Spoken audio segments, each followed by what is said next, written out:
Torej, sigurno ste se prej sprašvali, kaj jaz tako omenjam kupusari. Kaj so to kupusari, kaj je to kupus?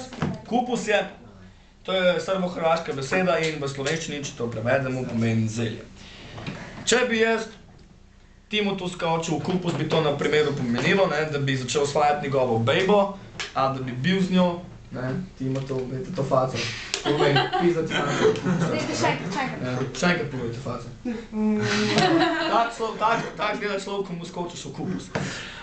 Torej, pač da osvajaš že zasedeno žensko, ali pa že zasedenega tipa. To je že vsak enkrat v življenju naredil. Sicer moralno je to zelo sporna stvar in je slaba, ampak naša človeška narava nam ne dopušča, da bi bili brezmadežni.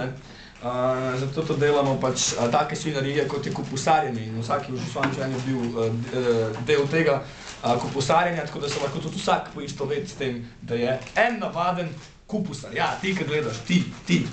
Cel intervju žugam s prstom, ampak ti si kupusar, okej? Ti si kupusar. Zelo špado risovat.